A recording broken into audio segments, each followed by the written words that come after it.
ایک طلاق یافتہ بیٹی کی کہانی۔ وہ لڑکی کہتی ہے کہ میرا نام صبا ہے اور میں ایک مڈل کلاس فیملی سے تعلق رکھتی ہوں۔ گھر کی غربت اور مالی حالات کو دیکھ کر میں نے نوکری کرنے کا فیصلہ کیا۔ میں گھر سے پہلے کبھی اکیلے باہر نہیں نکلی تھی۔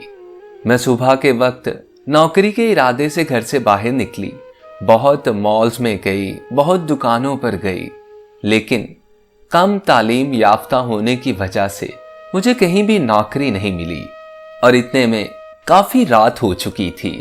میں ویران سڑکوں پر اکیلی چل رہی تھی کہ اچانک میں نے دیکھا کہ دو نامعلوم لوگ کافی دیر سے میرا تعاقب کر رہے تھے۔ میں بہت پریشان ہوئی۔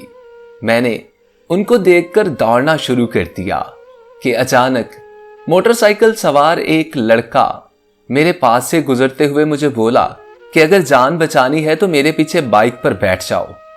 اب میں اس کے علاوہ اور کر بھی کیا سکتی تھی؟ یوں لگا جیسے کوئی فرشتہ میری جان بچانے پہنچ گیا۔ میں جلدی سے اس کی بائک کے پیچھے بیٹھ گئی اور وہ لڑکا مجھے لے کر وہاں سے چلا گیا۔ کافی دیر بائک چلتی رہی اور میں نامعلوم راستوں پر اس کے ساتھ جا رہی تھی۔ میں نے اس سے پوچھا کہ آپ مجھے کس طرف لے کے جا رہے ہیں؟ یہ میرے گھر کا راستہ نہیں لگتا مجھے، اور میرا گھر اتنی دور بھی نہیں، میں تو پیدل چل کر اپنے گھر سے آئی تھی۔ وہ لڑکا کہنے لگا کہ یہ لوگ بہت خطرناک ہیں، میں آپ کو کسی محفوظ مقام پر لے جاتا ہوں۔ میں نے کہا نہیں، مجھے گھر جانا ہے، مجھے میرے گھر لے کر چلو۔ وہ کہنے لگا کہ اگر اب ہم واپس گئے تو وہ لوگ ہمیں مار دیں گے۔ کچھ دیر بعد وہ لڑکا ایک شہر میں مجھے لے کر داخل ہوا، گمنام فلیٹ میں مجھے لے گیا۔ وہاں آس پاس کچھ بھی نہیں تھا۔ میں فلیٹ کے اندر داخل ہوئی تو لڑکے نے میرا موبائل چھین کر مجھے اندر دھکا دے کر باہر سے دروازہ بند کر دیا۔ میں بہت چیخی چلائی کہ میری بات تو سنو، تم ایسا کیوں کر رہے ہو؟ وہ کہنے لگا اچھا ٹھیک ہے، تم ابھی اندر آرام کرو، صبح ملتے ہیں۔ ساری رات یہ میں جانتی ہوں یا میرا رب جانتا ہے کہ میں نے کیسے گزاری۔ ایک ایک پل صدی جیسا لگتا تھا۔ ایک تاریک بند کمرہ، اندھیرا، تنہائی اور خوف کے علاوہ وہاں کچھ نہیں تھا۔ میں ساری رات شدید سردی میں اس کمرے کے اندھیرے میں ایک کونے میں پڑی رہی، بھوک سے تڑپتی رہی، یہاں تک کہ کمرے میں واش روم تک نہیں تھا۔ پھر وہ لڑکا دن کے وقت آیا، اس نے آ کر دروازہ کھولا۔ میں نے بھاگ کر اس کے پاؤں پکڑے کہ مجھے گھر جانے دو، مجھے گھر جانا ہے، تم مجھے یہاں کیوں لے آئے، مجھے قید کیوں کر دیا ہے؟ تو وہ کہنے لگا کہ کوئی بات نہیں، ہم گھر چلے جاتے ہیں، یہ لو تم اپنے گھر والوں کو ساری بات بتا دو اور پھر ہم گھر چلے جاتے ہیں، اپنے گھر والوں سے بات کر لو۔ اس نے مجھے میرا موبائل دیا۔ میں نے فوراً سے اپنے گھر کال کی اور میں نے کال کر کے بتایا میں گھر سے نوکری لینے کے لیے نکلی تھی۔ ابھی میں نے اتنی بات کی تھی کہ لڑکے نے مجھ سے پھر سے موبائل چھین لیا اور کہنے لگا کہ ہم دونوں نے بھاگ کر شادی کر لی ہے اور ہم دونوں بالکل خوش ہیں، اب ہمارے پیچھے کوئی نہ آئے۔ یہ کہہ کر اس لڑکے نے میرے موبائل سے سم نکالی اور سم توڑ کر پھینک دی۔ میں ہکی بکی رہ گئی، بھائی مجھے نہیں تم سے شادی کرنی، کون ہو تم؟ میں کیوں کروں تم سے شادی؟ میں بہت پریشان ہوئی، رونے پیٹنے لگ گئی، اس کے پاؤں پڑی کہ خدا کا واسطہ ہے، یوں میری عزت کو نیلام مت کرو، مجھے میرے گھر جانے دو۔ اس نے مجھے سمجھایا کہ نہیں، اب تم گھر واپس جاؤ گی تو وہ تمہیں مار دیں گے۔ خیر میں بھی سمجھ چکی تھی کہ شاید گھر والے مجھے مار ہی دیں، اب میرے پاس شاید کوئی اور راستہ نہیں بچا تھا۔ میں نے اس لڑکے کے ساتھ نکاح کے لیے ہاں کر دی۔ اس لڑکے نے مجھے نکاح کر کے اسی فلیٹ میں رکھا۔ سارا دن وہ مجھے قید کر کے خود چلا جاتا اور پھر رات کو نشہ کر کے ساری رات مجھ پر ظلم کرتا، اور ظلم بھی ایسے ایسے کرتا کہ بتانے کے لیے زبان ساتھ نہیں دیتی۔ اب مجھ پر ساری حقیقت عیاں ہو چکی تھی۔ وہ دونوں لوگ بھی اسی لڑکے کے بھیجے ہوئے تھے، جسے میں اپنا مسیحا، جسے میں فرشتہ سمجھ رہی تھی، وہ شیطان تھا۔ میں سارا دن اس قید خانے میں رہ کر رات تک اس کے آنے کا انتظار کرتی۔ ایک روز میں نے اکتا کر اس سے کہا کہ مجھے تم اپنے گھر لے کر چلو، میں یہاں قید نہیں رہ سکتی، ना मुझे कुछ खाने को मिलता ना पीने को। तुम मुझे अपने माँ बाप के घर लेकर चलो, मैं तुम्हारी बीवी हूं। वो नहीं माना। मैंने जिद की कि मैं अभी शोर डालना शुरू कर दूंगी और लोगों को इकट्ठा कर लूंगी, नहीं तो मुझे घर लेकर चलो। वो किसी तरह करके मान गया और वो मुझे अपने घर ले गया।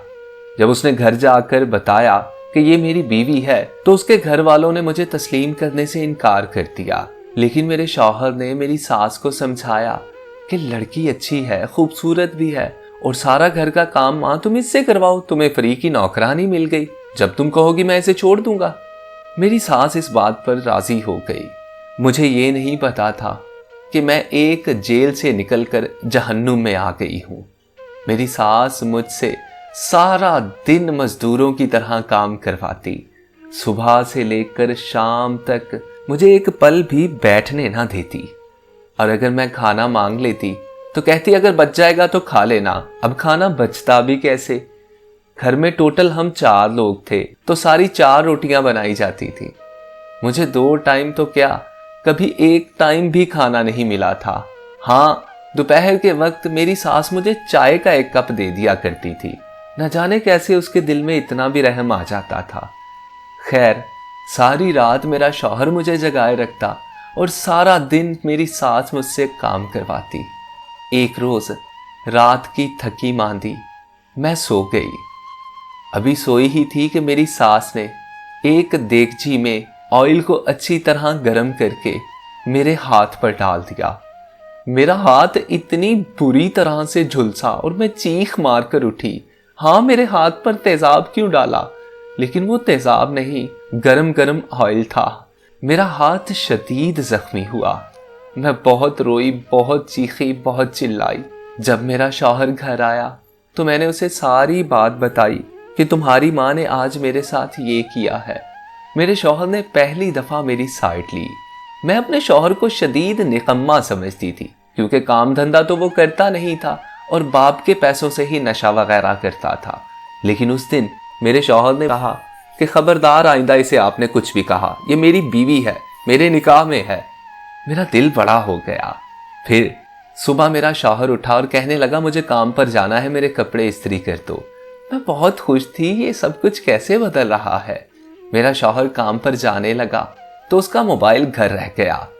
मैंने मोबाइल देखा तो मोबाइल पर एक मैसेज आया हुआ था, नहीं नहीं, हम तुम्हारी बीवी का 2 लाख नहीं सिर्फ 1 लाख ही दे सकते हैं। मेरे पांव के नीचे से जमीन निकल गई। मैंने जल्दी से बाकी के सारे मैसेजेस पढ़े तो मेरा शौहर एक कोठे के दलाल के साथ मेरा सौदा कर रहा था। वो मुझे बेचने वाला था। मैंने सारी चैट पढ़ी और मेरी टांगें कांपने लगी और मेरी आंखों के सामने अंधेरा छा गया। मैं वहीं पर गिर पड़ी। फिर मुझे होश आया। मैं उठकर अपने कमरे में गई और अपने शौहर के मोबाइल से अपने भाई को मैसेज किया और अपने भाई को सारी हकीकत से आशना किया कि मैं घर से भागी नहीं थी, मेरे साथ ये सब कुछ हुआ है और ये हो रहा है। मैंने अपने भाई को बताया कि कल सुबह 10 बजे ये मुझे किसी दलाल के पास बेच देगा। मेरा भाई खामोश रहा और उसने कॉल बंद कर दी।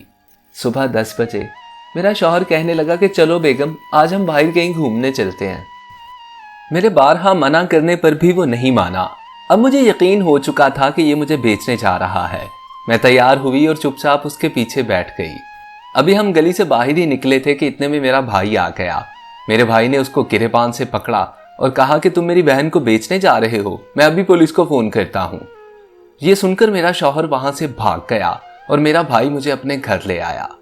मेरा भाई कहने लगा कि अब हम तुम्हें उसके साथ नहीं रहने देंगे। हमने खुला का दावा किया और उसने मुझे तलाक दे दी। मैं अपने घर आ गई, मेरी जान तो बच गई, लेकिन मैं अब एक तलाक याफ्ता लड़की थी।